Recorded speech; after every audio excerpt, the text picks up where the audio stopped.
Good morning and welcome to the first nonprofit forum of 2022. I'm delighted to be back with you hosting these nonprofit forums. And today I am excited to introduce our guests from IFF. They are a lender, developer, and real estate consultant working at the nexus of finance, facilities, and nonprofit missions. Our presenters today are Robin Toewe and Omar El Hajmusa. Robin joined IFF in 2004 and currently serves as the Director of Real Estate Services in Detroit, Michigan's regional office. She leads a team of consultants that provides real estate project planning and services to nonprofits delivering all manners of missions. Robin received her master's degree in urban planning and policy from the University of Illinois at Chicago, her Bachelors of Science in Commerce from DePaul University, and she's accredited Leeds Green Associate. Omar is a senior lender at IFF. He's the statewide lender for Ohio, and he focuses on supporting nonprofit growth and impact. He serves as the primary relationship manager to regional nonprofits. And prior to his leadership at IFF, Omar was the Small Business Relationships Manager at Huntington National Bank. Prior to that, he was the Business Lending Officer for the Finance Fund. Omar holds a master's degree of business from Ohio Dominican University and a Bachelors of Science in Business Administration from The Ohio State University. Before we turn it over to Robin and Omar, let's cover a little bit of housekeeping in case you didn't remember it from 2021. This webinar is being recorded, and what that means is as attendees, your face will not be seen, but all of the presentation will be recorded and is available to you after the duration of the webinar. It'll be sent to the email address that you use to register in Eventbrite, so keep an eye on that. We also have closed captioning available to you today. And if you look to the black bar in the right-hand bottom of your screen, it says live captioning, live transcription. And if you click there, you'll see that it says show subtitles. If you click show subtitles, the transcription will appear at the bottom of your screen. If you decide you'd like to change the size of the subtitles, you can click subtitle settings. You can also move the subtitles around the screen by clicking and dragging the black box. Finally, this webinar uses the Q&A function and the chat box differently. If you have a question about content for Robin or Omar, please put those questions in the Q&A box. Check that box out throughout the presentation for questions that you see that you might have that have already been asked by other folks in the audience. You can upvote those questions, and then I will know during the Q&A section that those are priorities for our audience members. The chat box is reserved for issues that you might have regarding technical assistance with the webinar. If you can't hear, or if you can't see, or you have questions about closed captioning, that would be the place to put those questions, and that box will be monitored for those. And with that, I am delighted to turn it over to Robin and Omar.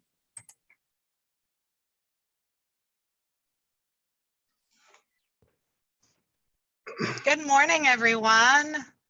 I suspect we're all in a little bit of a deep freeze this morning, as I am in Detroit. So I hope you're warm and doing well and have that cup of coffee to get you through the next 45 minutes with Omar and I. So to get us started, I just want to say, let me pull up the, let me get our presentation pulled up. I apologize.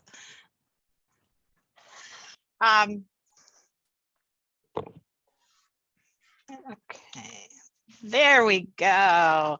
To get us started this morning, we're going to cover a conversation about doing some feasibility around planning. Whether you're in an urgent situation, as the title of the presentation implies, or you're starting to think more medium or long term about a facility, we're going to introduce you to what are the phases of an overall facility project, dive into the feasibility phase of a facility project and give you a lot of considerations, including some of the questions you can be asking yourself about project readiness, go over some myths that are common with real estate and nonprofit facility projects, and then share a few examples. And I suspect for many of you, we're going to have a range of kind of education levels around facility projects. For some of you, this might be completely new content, some new vocabulary and new concepts. For others, these may be concepts that you're familiar with and might be, you might be able to take in a little more strategy around some concepts. So I think it's going to vary depending on what you come, but I do hope that everybody gets something from our presentation today. So with that, I'm going to have Omar introduce IFF at a little deeper detail. Thank you, Robin.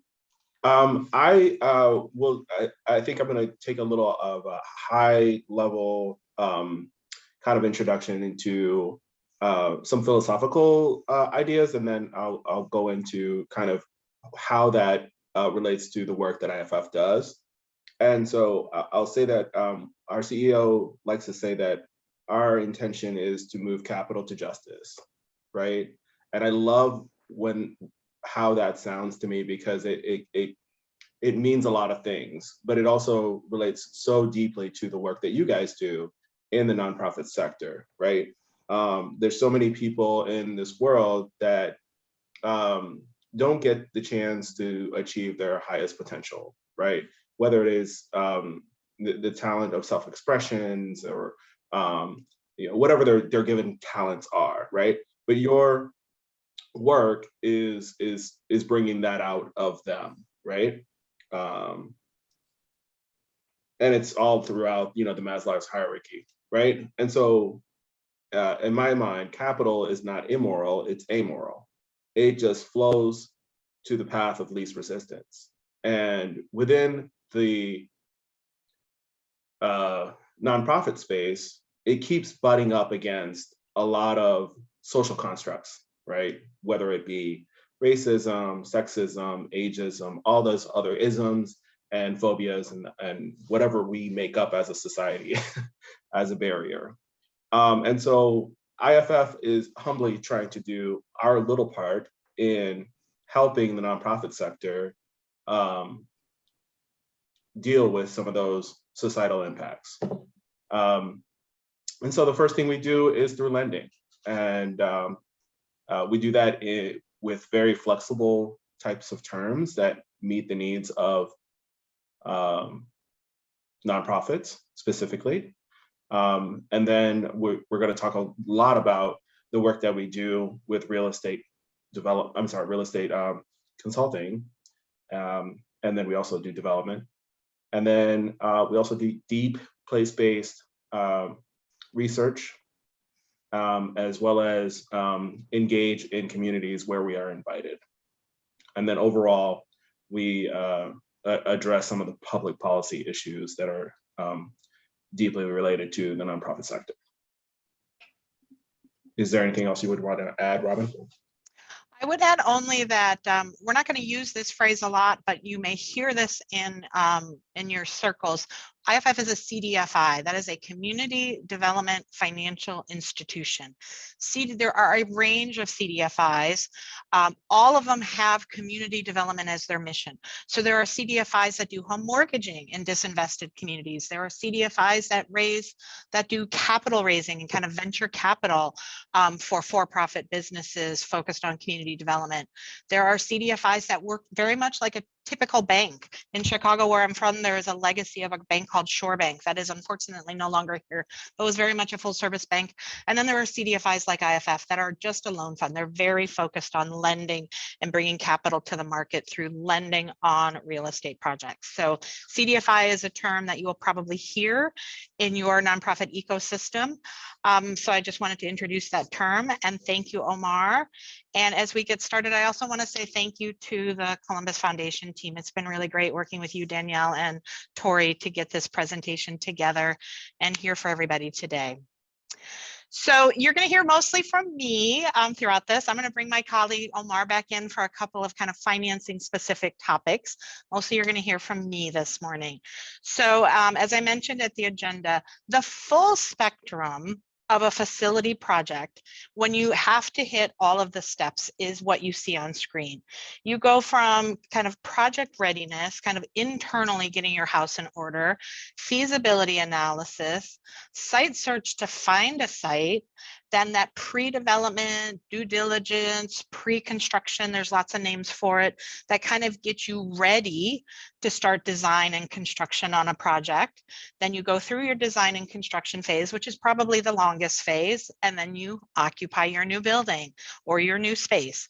What we're going to talk about today is really that early stage project readiness, feasibility assessment, and how you can think about that, some of the ways that IFF specifically approaches it when we're working with clients doing feasibility. And I hope you'll glean something from hearing how we put this kind of phase of the work into context. So you might be asking yourself, are we ready for a project? Sometimes the answer is just unequivocally yes. Sometimes it's not even a question to do project readiness. It is an emergency. Probably the most likely scenario of that is when you're leasing space and you get a call from your landlord saying, hey, I've sold the building.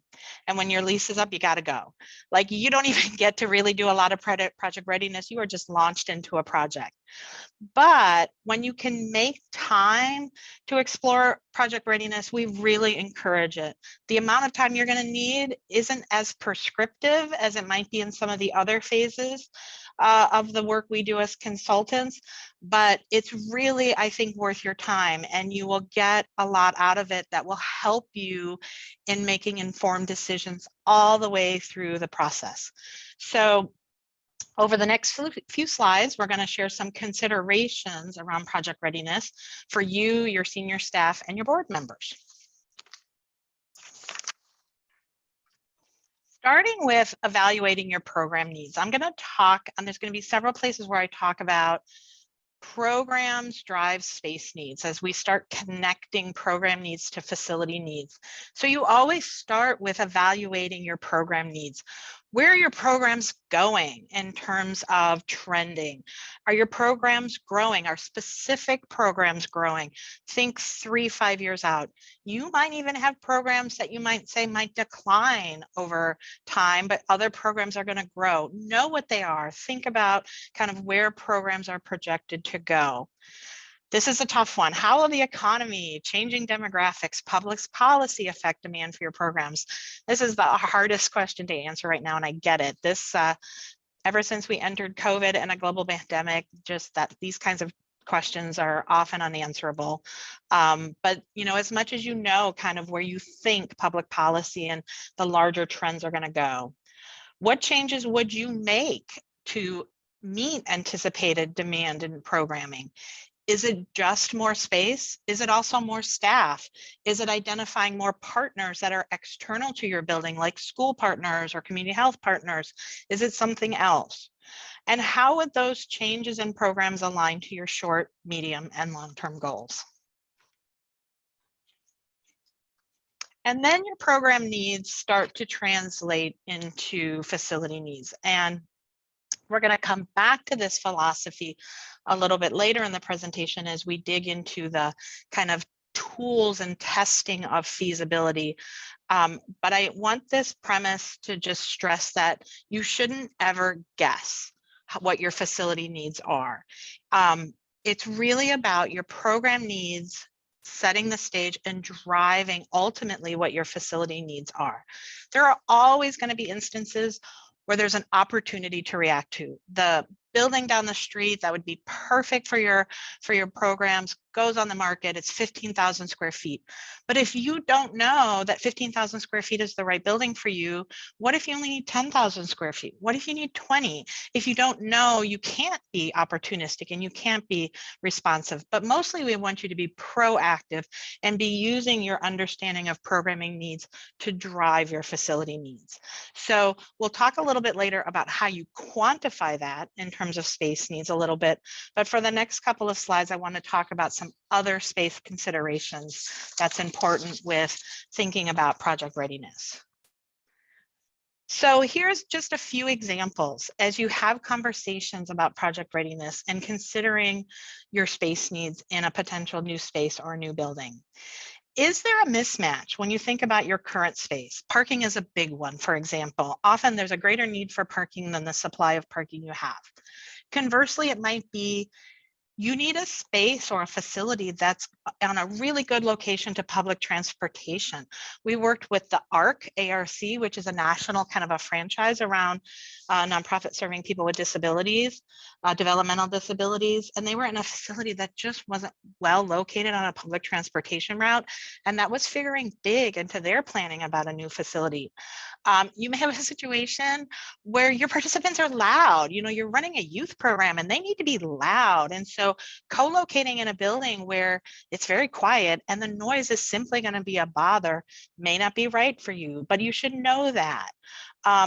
As simple as you just have too little space, and you know that you just have too little space. I had a client in my Chicago days that just was so short on space, they were taking meetings in their car. So just be thinking about how your spaces now is mismatched to what your needs are. That helps you think about where you go with space. Do you anticipate shifts in your program over the next 3 to 5 years? And how will that affect your space needs? Are you struggling to control your space now? This is really common in the leased space when you're leasing space and you don't have full control because you don't own the building. Unfortunately, this can also become an EDI issue with equity, diversity, inclusion, because if you don't control your building, you can get in situations where your landlord can really press you of, I'm not comfortable with those type of people coming and going from your space.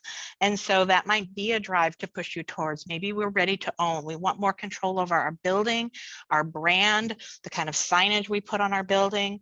Another thing we've seen is when you don't control your space in a lease situation, maybe you have programs that need to run in the evening and the weekends, and it's just too much to navigate how to get into your building after 5 or on the weekends. There's too many kind of challenges and hurdles to actually get into the space.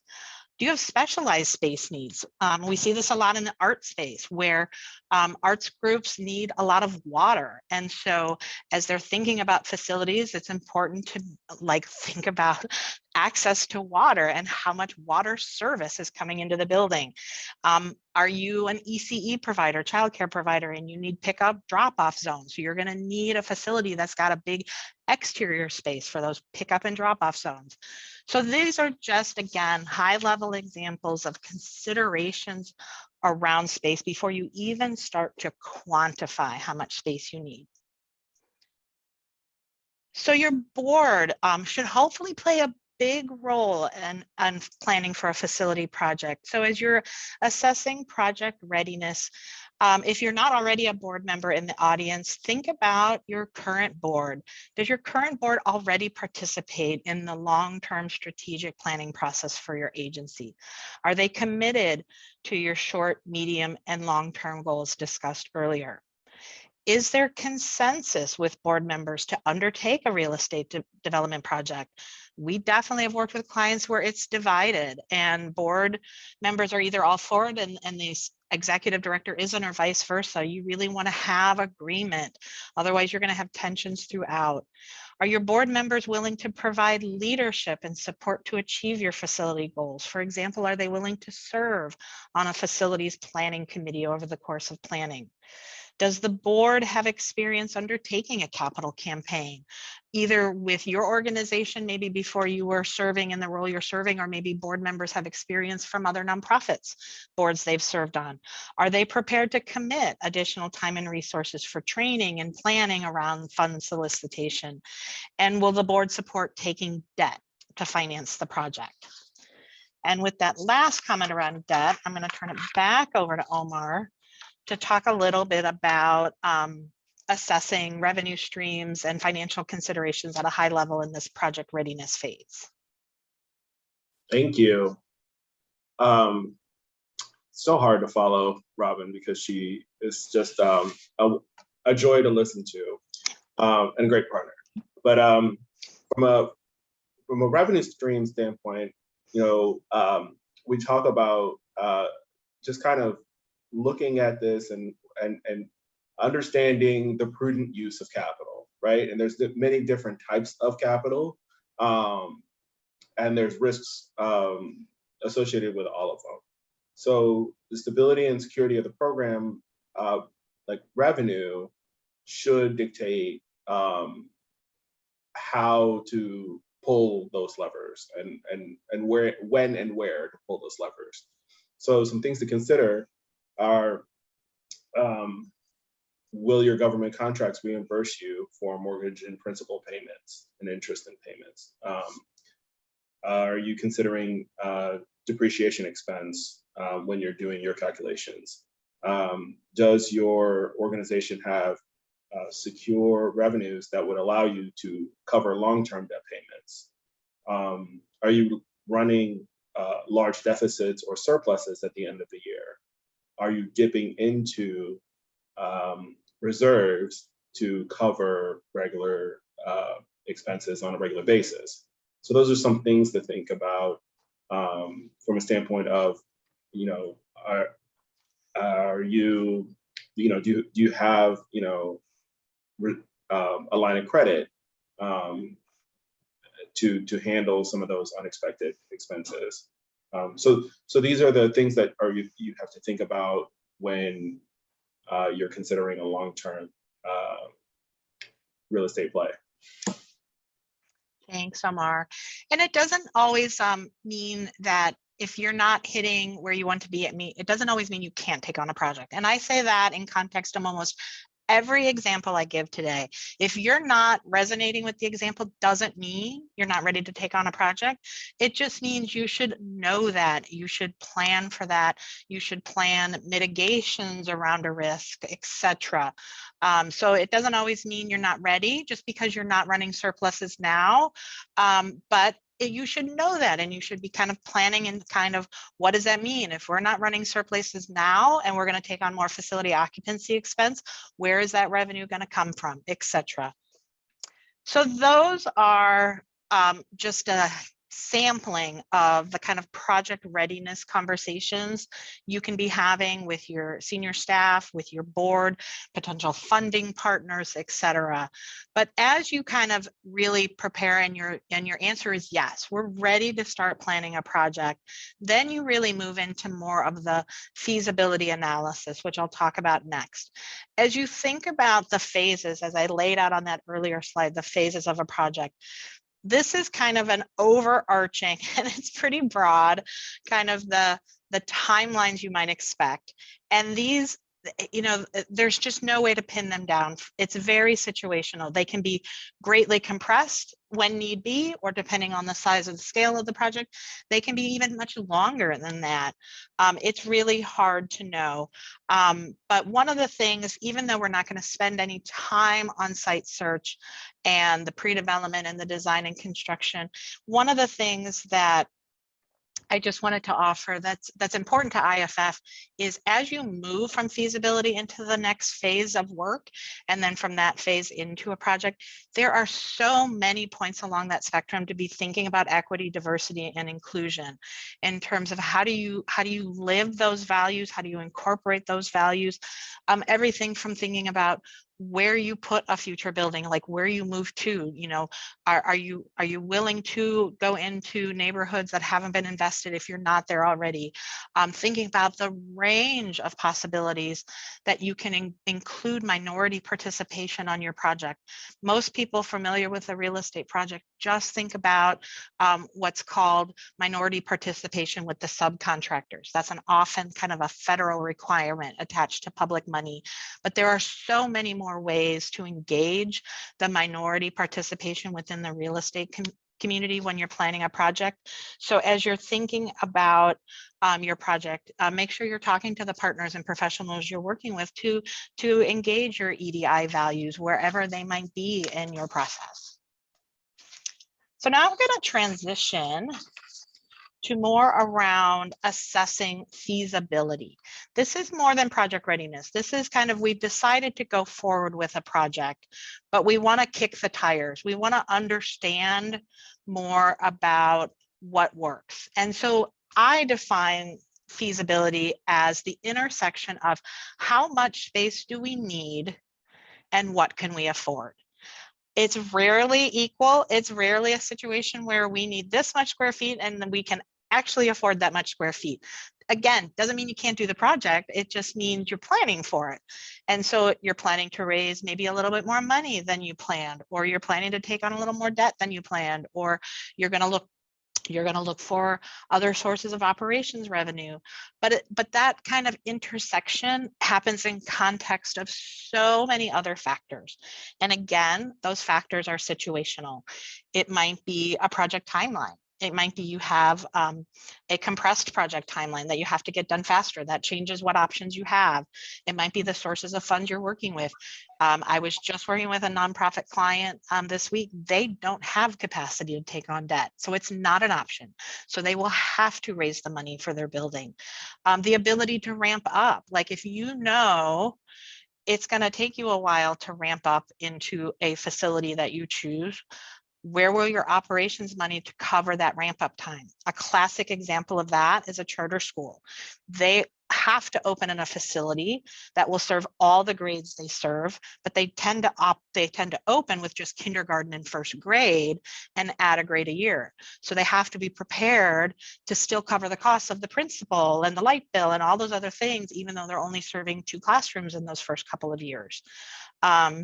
Your readiness around owning and leasing and where you feel on that spectrum of owning versus leasing. The suitability of the facility in context of the location. You know, you might find the perfect facility, but it's not the right location. And so that might push you to a plan B. So there's so much context for this feasibility analysis. But the next 2 slides, I'm going to kind of walk through high level the steps that we kind of use as a lens for feasibility at IFF. And then I'm going to dig into a little bit deeper on some subsequent slides, a couple of the examples. But you really start the process of feasibility analysis, determining and defining your project parameters. Hopefully some of this comes out of the project readiness conversation we talked about earlier. Understanding your project timeline. Are you on a compressed timeline? Is it like whenever it happens, it happens? We're not tied to anything. We can be really open to a long search to find the right building. Knowing exactly how much space you need. This is where we get into not just understanding the type of space, but starting to quantify how much space. Where are you ultimately going to focus your site search? Where are you looking? Kind of what neighborhoods do you want to be in? What are some of those unique facility requirements? Because that gets modeled into financial costs. What are those contexts? Issues that I talked about on the last page. Do you want to lease or buy? Do you want to build or renovate? Do you want to put an addition on your building or do a satellite building? Knowing some of those additional parameters are super helpful. And then from there, we start building assumptions. We start testing the numbers.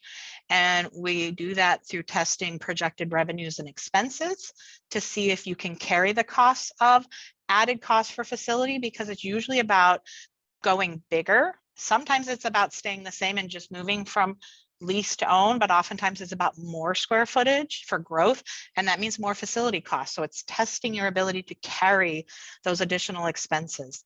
It's testing the development costs. How much is it going to cost to build this building, kind of on a rough order of magnitude?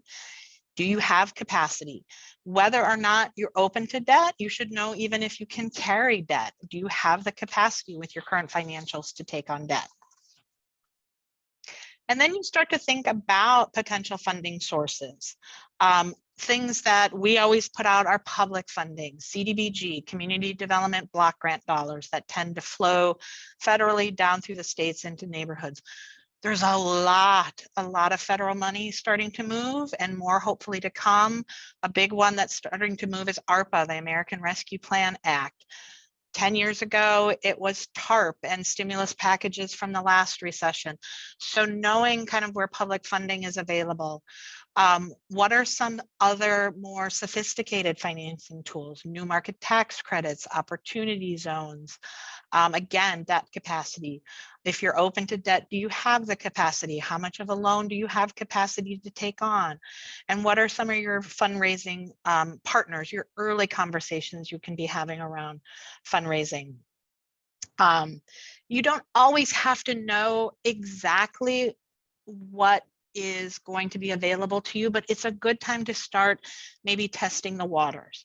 So an example I might give is new market tax credits. And I'm not going to spend any time today explaining in detail what new market tax credits are, but by way of example, I will say that new market tax credits, the entities that receive the tax credits and can put them into a project that can be a huge financial benefit to your project, they always have priorities on how they're going to deploy those tax credits. And often banks, most of the big banks in every region receive tax credits.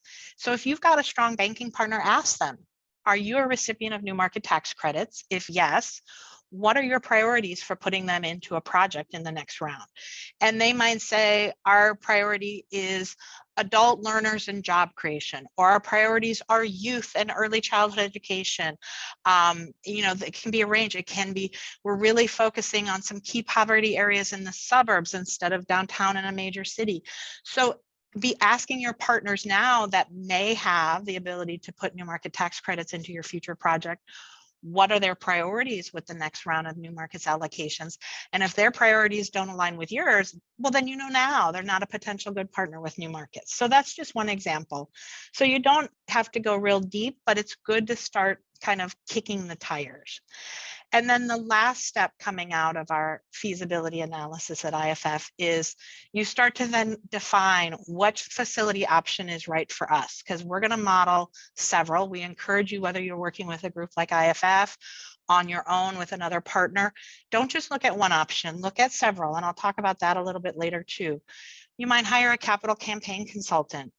It's different market to market, how common and how prevalent the use of capital campaign consultants are.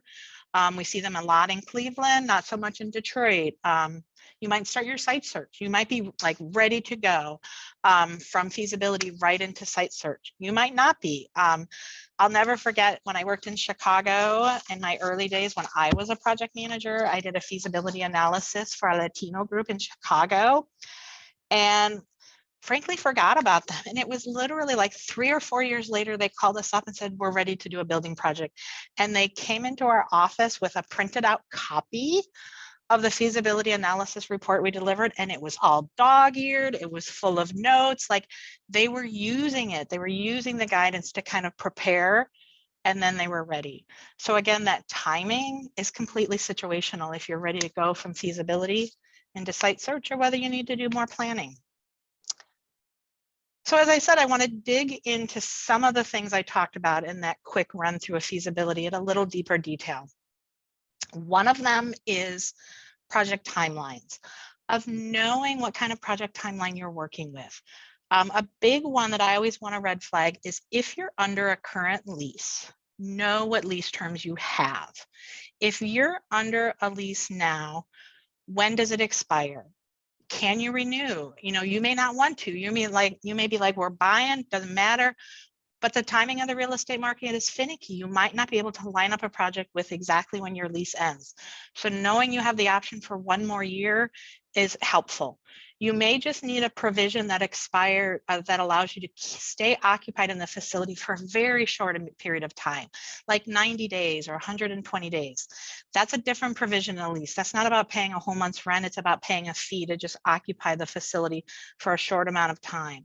So knowing what your current lease says, negotiating those terms now so that you're not in an urgent position later where you have a looming lease that's expiring and you don't have options, you have to be out and you don't have options of where to go because your next facility project is not ready and it's not going to be ready for occupancy. So you need to know what your lease says. Sometimes it's about generally knowing kind of what the timeline, your sources of funding might dictate. So I'm going to come back to new markets. Again, not a lot of explanation around what they are, but just to say the general cycle with the timeline of new markets. So new market tax credits tend to, and again, COVID has messed this up, but I think we're getting back to the general timeline. The general timeline is tax credits get awarded in the spring. They get awarded to entities like IFF and, like I said, a lot of the big banks in the spring. Those entities in turn allocate those tax credits into nonprofits and their real estate projects generally in the summer. Then the goal is to have all the financing on the facility project, including the new markets, closed by the end of the calendar year. And then you have 18 months under new markets to get the project completed. So if you're doing a big project, and new markets is really well suited to projects over $5 million, that timeline is important. You really want to kind of position your timeline to be what they call shovel ready by the end of a calendar year as you're working on securing new markets. So those are the kind of things to think about when you're thinking about your project timeline. So I'm going to talk now about quantifying space and the importance of it. Talked a little bit earlier about considerations around what kinds of spaces are important to you, but in feasibility, you really want to quantify. You want to go through and think about, how am I going to use this space? What kind of space, what kind of rooms, what kind of spaces do I need to deliver my programs? What kind of workspaces do I need for each and every staff person? Do they need a dedicated desk? If it's a dedicated desk, is it a cube? Is it in a shared office? Is it a private office with a door? What kind of kitchen and break room do we need? What kind of meeting spaces? You know, how many types of meetings can be overlapped and share the same meeting space, so we don't have more meeting spaces than we need and many of them are sitting empty. This kind of methodical process of mapping out and starting to quantify literally how many square feet you need in a new space is really important. You're thinking about the growth too, not today, but you're also thinking about, are we going to add new programs? Where are we going to be in 3 to 5 years? You don't want to go out too far. It's too hard to see too far in the future, but think 3 to 5 years out. And we do that because space is expensive. And when I talked earlier about your programming needs driving your facility needs, it's because space is expensive. And you don't want to make a mistake and underestimate or overestimate how much space you need. Every square foot of that new space or that new building, you have to pay to heat it and cool it, insure it, maintain it, secure it. And you also have to pay to build it. You're going to pay for an architect, you're going to pay construction costs, you're going to pay to furnish it. And so you really want to be focused on, generally, you're not going to get it right to the square foot, but you want to have a really good sense of how much space you need. There's a big range. Even 5,000 square feet could mean an additional amount of occupancy costs that you're just not prepared to pay.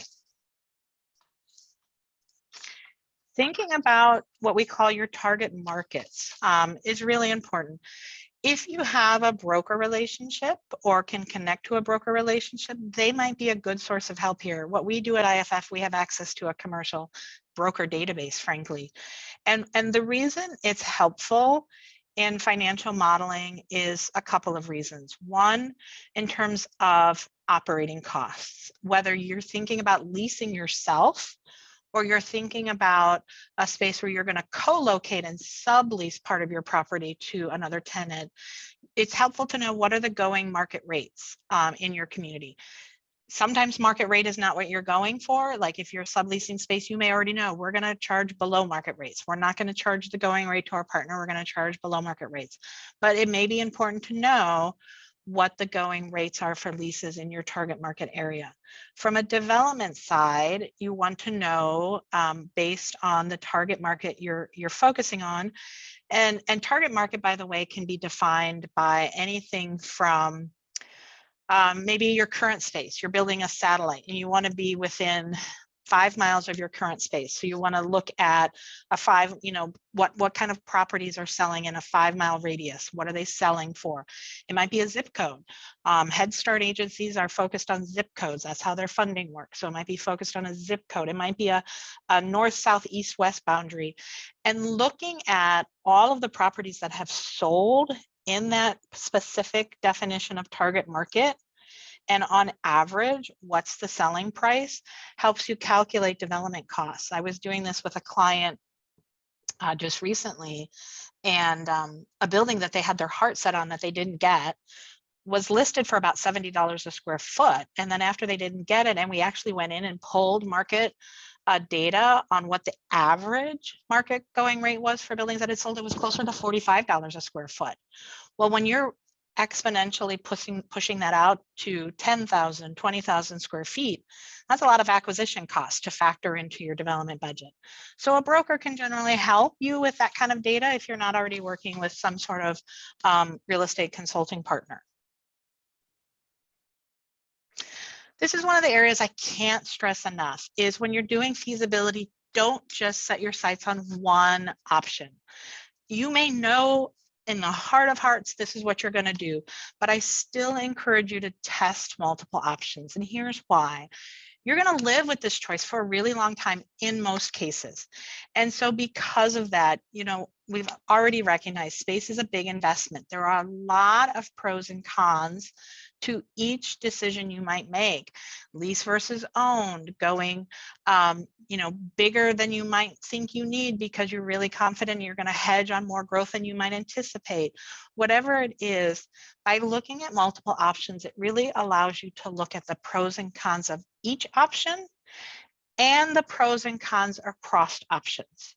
The other thing is you vetted multiple options. So when you're later, whether it's 6 months later or 3 years later, and you're working that facility plan, and it's just not panning out, you've already got a plan B because you modeled plan A, plan B, and plan C. So you already know what's the next logical plan B. It also really helps inform your decision making. It helps you know, it puts your options in context. It also gives your board or whoever's helping you in those decisions, whether it's senior staff or senior staff with your board, you're giving them context. Giving your board a budget that says we're going to build a new building, it's going to be $5 million. In context of what? How much are the other options? What are the pros and cons? So you're really giving a lot of options and you're putting all of that in context in your decision making. So we talked a little bit about revenues and expenses and projecting them out. That's called a pro forma. So when you're putting revenue and expenses together for more than 1 year, looking ahead is a pro forma. We typically do it for 10 years. Sometimes it's helpful enough to do it for 5, for 7, whatever that length of time is. But what you're looking at is, like I said, oftentimes that facility project you're thinking about is adding expenses. You're often not trading equal for equal. It's often about going from less square footage to more square footage. It might be going from one rent payment to a different rent payment, or a rent payment to a mortgage that's a little bit higher. So it's looking out over a span of time to make sure your revenues are enough to cover those expenses. And you want to be thinking about all of the expenses. There's a lot of expenses you may not be thinking about if you're going to own for the first time. Just a handful of examples that you might want to think about. Some of these might be relevant to leases too. Who's going to maintain the new facility? Are you going to put a staff person on payroll to manage the new facility? Is it going to be hiring a property management service, using a handyman just as needed, a hybrid of multiple options? What are the costs to maintain the facility? If you've been in a leased facility where you have what's called a gross lease, where you're not paying for the maintenance costs and your landlord is, and you're not even seeing what they are, you need to be thinking about, well, what's it going to cost to maintain this facility? I got to now put those expenses in my budget because they're no longer in my rent payment.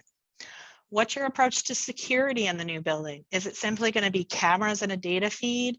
Are you going to have security people on staff walking the site at the front door, depending on the programs and the size of building you have? And then ramp up. We talked about this with the charter school example. If you're not going to be operating at 100% capacity and 100% revenue on day one of that new building, what is that operating subsidy? Where does that come from to cover those period, whether it's 6 months, a year, 2 years, till you're really at full operating capacity and full revenue in that new space? How are you going to cover those expenses? I'm looking at my notes here. Oh, again, as I said before, it doesn't mean, so if you're penciling this out and it's like not penciling out and your projections are showing you're running a deficit, doesn't mean that the project's a dud and you can't do it.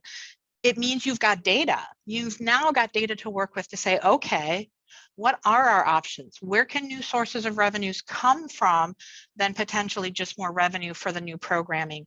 And because you're doing your data, you're doing your due diligence, you're putting space plans, you're putting pro formas together, you've got a story to go back to your funding partners and say, you know, you've said to us this growth in a new building is important because it's going to allow us to do more programming.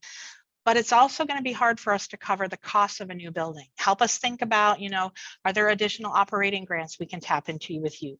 So when you're doing the work in feasibility of that due diligence, you've got the tools to go to funding partners and tell your story, to talk about, are there other options if we're not projected to cover our costs with the new facility? So I said the other big calculation in terms of the dollars around a facility project, one is operations, you're modeling revenue and expenses. The other one is your development budget. What are your total project costs for this project? Even if you're leasing, it depends on a lease arrangement. Sometimes the owner can't cover the build out costs through what's called a tenant improvement allowance and kind of builds them into rent. You might have to cover the cost of the build out yourself. So whether it's that or you're owning a facility, doing a really good estimation of your total project costs. And that's important because oftentimes I hear clients say, oh yeah, we've already thought about this. It's going to be $250 a square foot. That's not your total development costs. Your total development costs are your acquisition, if you're buying property or land, your hard costs, that's your construction number. Your soft costs, that's a lot of everything else. That's your architect, your project manager, also called an owner's representative like IFF or someone else, the insurance, all of your environmental surveys, your land surveys. It's a lot of all of the other costs in addition to the hard costs. And then your project contingency, you've got to have a contingency there. And then there are generally other costs, which I don't even include here, that should be thought about. Some agencies put that in kind of a startup operations budget. Some say we're not going to budget for it because we're just going to get used stuff, but those are your FF&E. FF&E is furnishings, fixtures, and equipment. And you'll always hear it referred to as FF&E. So be thinking about that of where your furniture going to come from. Are you moving over what you have? Are you getting free stuff from, you know, a bank that or an attorney's office that just moved and is getting rid of their old furniture? Or are you buying new? Well, then it needs to come into the total project budget as well. But I'm going to turn it back to Omar, because as you think about debt, if you have decided you're open to debt, and I think you should be. I think debt is a very, very useful strategic tool. And I'm going to talk about that a little bit later. There are a couple of ways that you can think about how much debt you can take on. And so one way is kind of the IFF way, and another way is the more traditional way with banks, which kind of gets into those justice issues again around how they approach how much they'll lend to you. But I'm going to turn it back over to Omar. Thank you, Robin. I know we're probably run up against time, so I'll be brief. But from a standpoint of two approaches to understanding your debt capacity, there's a value-based approach, and then there's a cash flow-based approach, right? So the cash flow, you see the calculations here, you're basically trying to get to what your minimum debt coverage ratio would be. And that's, you have to have a little bit of cushion in there too. So in this example, you've got a total project cost of 1.2 million, and your annual surpluses of 120,000. That gets you to a 1.2 debt coverage ratio, meaning that you are throwing off enough surpluses to cover your debt, your annual debt service, and then some, right? So because you got to plan for the unexpected too, right? There's always going to be a hiccup here or there. So that's cash flow. And then LTV, that's where we talk about some of the EDI issues, right? Many nonprofits choose to locate in areas close to the people that they serve, which are usually poor, marginalized people. And so we keep on hitting this issue a lot. And many banks who really want to invest in institutions and nonprofits that are supporting people of low income, would love to do some business there, but the LTV or the loan to value ratio is something that keeps them from doing that. And that just means that in this example right here, right, your potential loan, of 675 is based on the assumption that you get that appraised value of 900,000. If you don't get that $900,000 appraisal, you have to come out of pocket, and that's a deal breaker for a lot of nonprofits, right? And that appraised value is, there's formulas and all that, but it really is a subjective thing. Who gets to say that a childcare center in Linden is more valuable than a childcare center in Dublin? If they're throwing off the same cash flow, then why is that building valued less? And we're talking about our babies here. So when we talk about the way we approach debt and capital for nonprofits, we don't emphasize the LTV. We really focus on the cash flow. You can make a project work with just cash flow, and we've proven that we've done that historically in the past 30 years of operations. You can't do the other way around. You have to have the cash flow. And so this is really, it's about understanding how much debt, your capacity to pay debt doesn't mean that's the loan amount you're going to get. So those early conversations with lenders. I know we are out of time. I so apologize. I rehearsed this and was going to felt confident. So I'm going to ask you guys, I think I can get through the rest of it in like 3 minutes, or do you need me to stop here? Yeah, you can go ahead and keep going. Great. So I'm going to go through just some of the myths that we hear all the time, and then I'm going to touch on one or two facility examples at the end.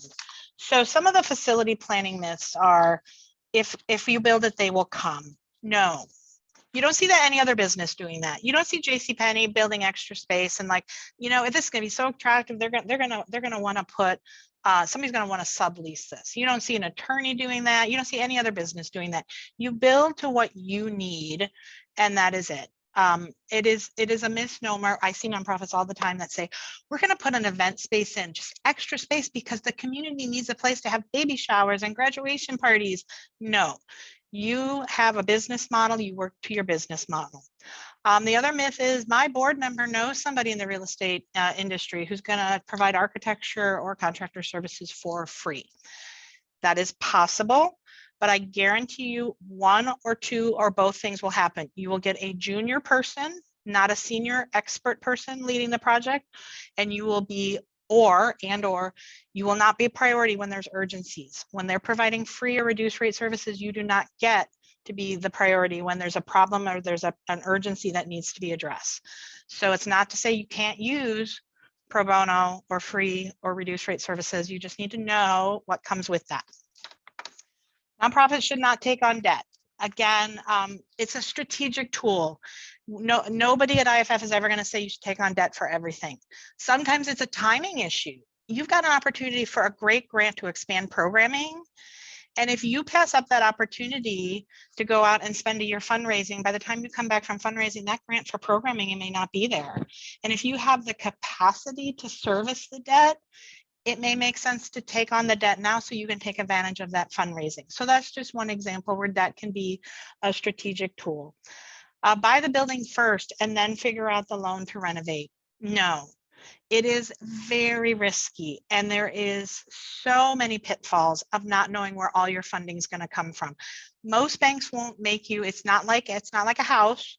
Most banks will not extend a loan for just the building unless they know where all your sources are coming from to renovate it and get it occupied and get it online. Similar to if they build it, we will come, I can lease out space and cover my mortgage. This isn't about house flipping.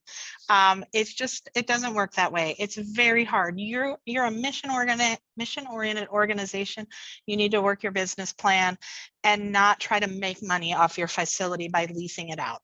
Now, if you have a strategic partner, you've known all along they're going to be your strategic partner, they're going to be a sublease in your space, that's a different story. And then lastly, the free or $1 building. It can work, but again, I'm going back to you need to model multiple options. You need to know what it's going to cost you to rehab that building, and then put that in context of, if I bought a building that was in better condition and spent the money on acquisition, would I spend less on rehab? And would that total cost be less than I'm going to invest in this free building? No need for due diligence, just move in ready. There's always a need for due diligence. I had an example of a client, a church was going to donate free land to them. They were ready to take that free land and run. And I said, have you done environmental testing? And they said, no, we'll do that later, or we don't need to do it. I said, you don't know what's been on that land. Once you take ownership, and if you find that there's been something under that land years ago, it is now your problem and it is your responsibility. So you always need to do due diligence, whether it's vacant land or a building. Using the same broker that is working the sale to be your broker in the transaction. Generally, no. Sometimes, yes. Sometimes in the nonprofit community, I've got a client who's buying from another nonprofit. They know each other. It makes sense to use the same broker and save on those transaction fees with commission. If you don't know the owner, you don't know the broker, you want your own broker in the transaction that's going to represent you, it is worth it to pay that commission. And then I'm not going to go through all of these. What I want to hit here is understanding the challenges that are driving your space really help you set up what scenarios you model. When we talk about model multiple solutions, you really are framing out why, like what's leading you to model. So I'm just going to share this first one as an example. This is here in Detroit where I am. This is Detroit Hispanic Development Corporation. And their executive director, Angie Reyes, is on the IFF board. So I always feel good sharing her story. They are located near downtown. They are out of space, so out of space that every time Angie's not in the office, somebody's using her office for meetings. They are landlocked. They have nowhere to go horizontally, completely landlocked. They are serving many undocumented families. Most of their families live what we call downriver in Detroit.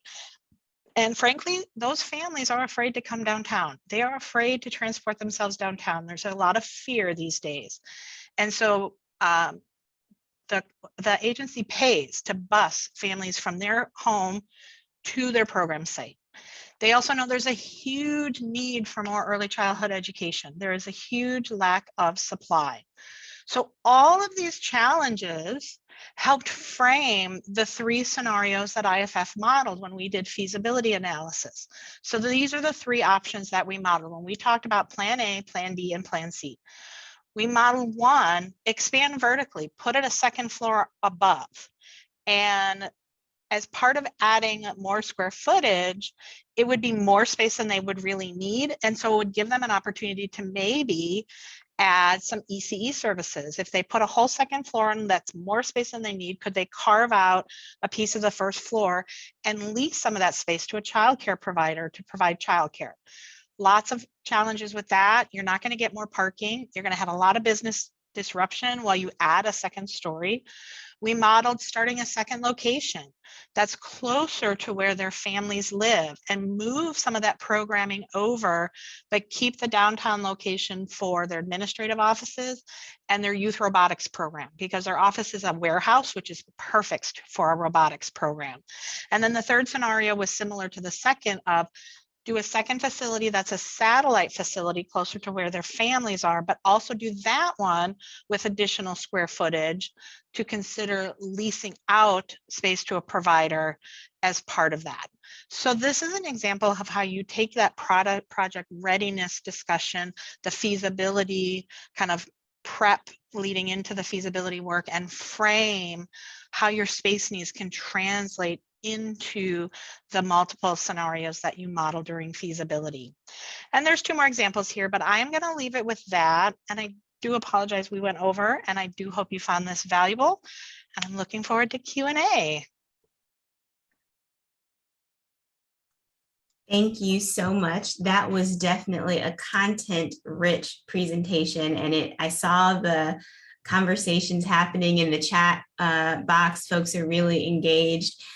So this would be the time for our attendees. Go ahead and place your questions into the Q&A box as they come up for you. I have a whole pad full of questions to ask you as well, but I'm going to go ahead and start with the ones that are in the Q&A box so we can make sure we get those covered.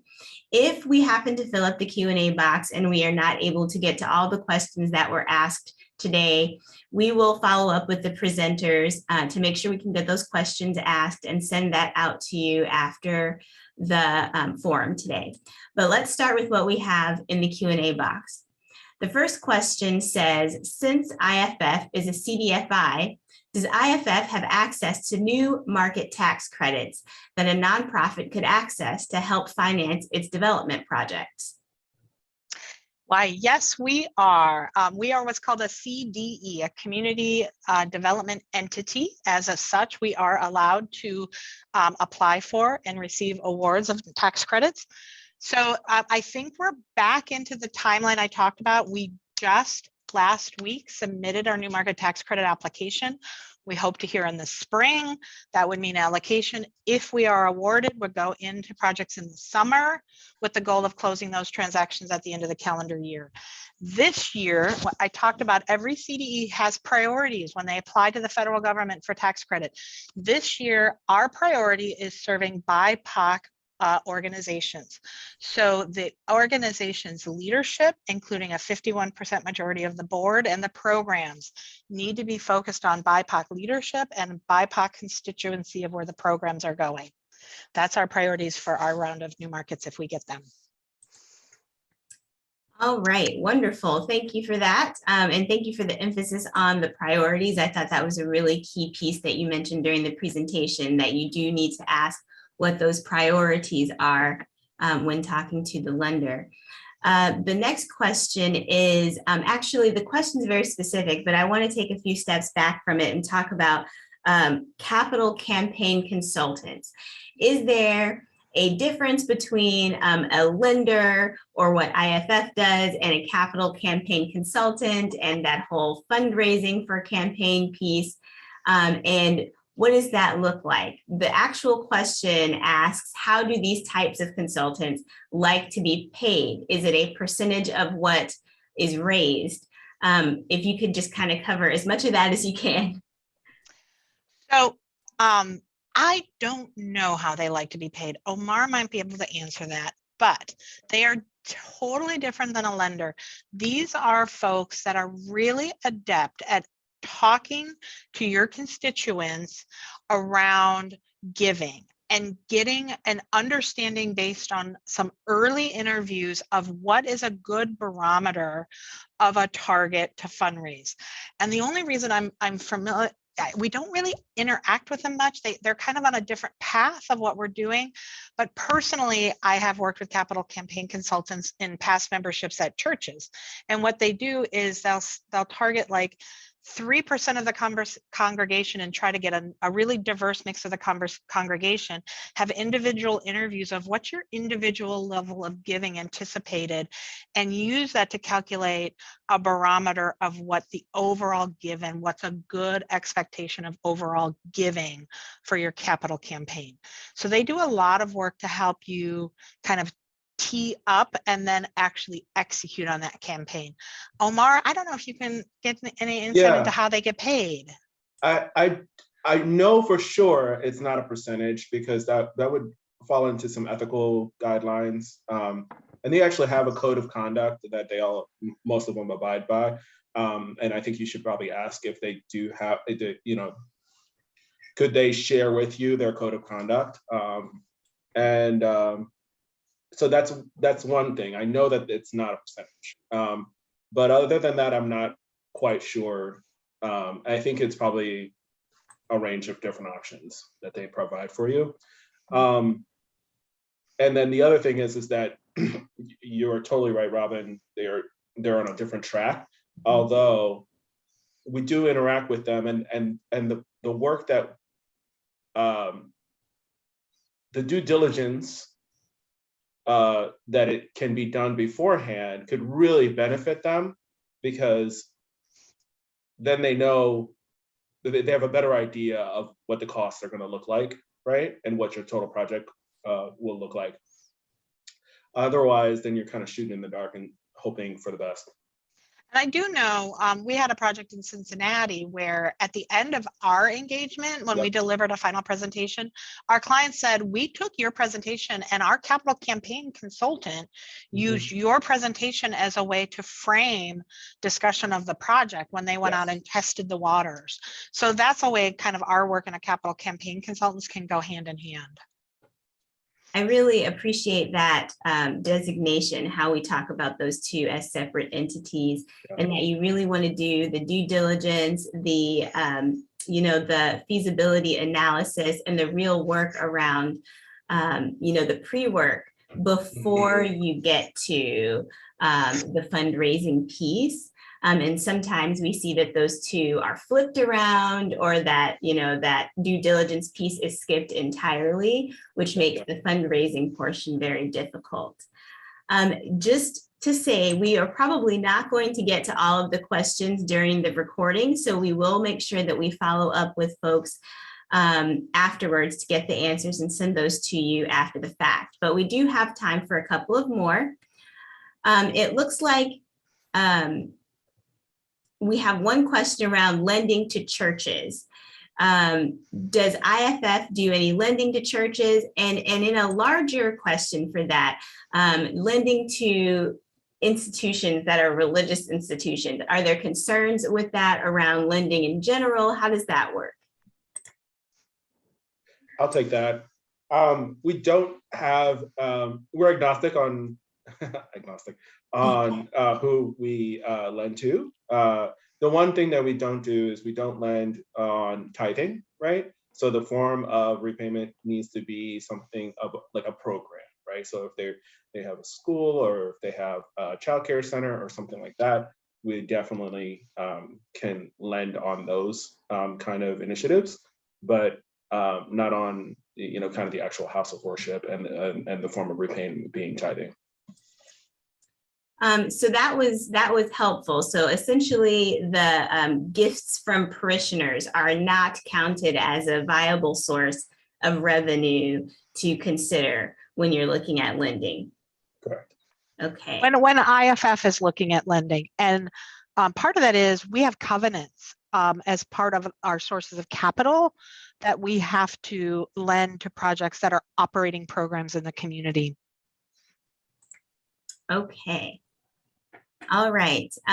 We have here, interested in your thoughts about making plans for administrative staff who may be currently working from home. How do you plan for the future, I want to say post-pandemic future, maybe endemic future? How do you plan for it? That's a really good question. I actually did a whole presentation on that question alone at a local conference here in Detroit. The first answer is we don't know. We just don't know. We don't know if people are going to return to the office permanently. But I did have, and one of the examples I didn't get to was a client I had in Detroit that we started Feasibility before COVID, and they were getting booted out of their downtown space. The rents were going too high for their affordability. They hired us to start doing Feasibility, and then in the middle of it, COVID hit. And everybody started working at home. And so as we were modeling, they're like, can we do an option where we assume a permanent work from home scenario in a much smaller footprint? And that really got me thinking since I did that engagement. And what I highlighted in the presentation I gave recently is you got to think about a lot of considerations. One is you can't go fully remote. There are studies that say particularly young professionals crave in-person office. That's how they grow. That's how they establish their professional networks, get mentoring, do job shadowing. So young people just are craving getting back to the office on a large scale. Two, if you choose to do some sort of work at home policy in the long term, you still have to know what is the office situation? Is it just willy-nilly? People come in whenever they want to? Is it people have to say, here's the schedule I'm going to work on? Are they going to come back to a dedicated desk? Are you going to convert it to co-working? Does the culture support that shift? If they came in the office 6 months from now and they no longer have a dedicated desk and they just have to pick a spot, is that going to disrupt the culture? Are you going to pay? If they're going to be working at home on a regular basis, is the company going to fund any of their expenses? Are you going to buy them an office chair, a printer, pay for some of their internet services? There's a whole lot of questions to probe around revenues and expenses and also around cultural issues. So no hard and fast answers there. It sounds to me like what you're really saying is as we transition to whatever life is like in the future, we really do need to be thinking about our multiple options regarding facilities, whether we are thinking of moving currently, whether we are not thinking of moving currently. You know, it may be a similar process when we're thinking of bringing staff back versus not, and what those facilities needs might be and how they may change in the future. So those are some really good call outs. We have a question here about what are the channels to access ARPA funding? Is it a more of a city and a local based thing, or is that something that can be worked through a lender? It's definitely through your public and elected officials. If you don't know who your city council person is, if you don't know who your state rep is, make them their best friend. Start building that relationship, because like I said, there is hope that more federal stimulus dollars will be coming down the pipeline in addition to ARPA and some of the stuff that's been passed. So get to know, in Detroit, we have something called business liaisons that are districts that parallel our city council, and those business liaisons are around kind of economic development and job creation. So get to know the local people and ask them, and both get to know them and build the relationship, get them excited about your project, and really probe for how do I get into this pipeline of potential dollars. All right, and there is one last question here. Any thoughts on a humane society with funding, or is it basically the same as any other loan? So I think the crux of the question is how to access funding. Is that the same as any other loan? It's really just the same as any other loan. Oftentimes, how to put this? You can cultivate individual donors with humane societies in a way you can't with your ecosystem when you're serving low-income people. So nonprofits that serve low-income people can't go back to those constituents and ask for individual donations, but humane societies, there are a lot of wealthy patrons that are part of that ecosystem. So it's possible that your individual donor campaign can be a stronger fundraising element than other types of people-served institutions. But from a lending standpoint, we've done pet-related, kind of those kind of humane related institutions. Okay, so I think that is all the time we have today. I want to highlight that there are 2 questions left in the Q&A box. Those seem very organization specific. So I want to make sure that you know that after today's forum, within the next few days, we will be sending an email out to the email addresses that responded via RSVP in Eventbrite. That email will contain a link to this forum in addition to a copy of the slides. The very last slide has contact information for Omar and Robin. And if you have any very specific questions for your organization, they'd be willing to take those if you just want to reach out to them directly. In addition, please mark your calendars for next month's forum, 224.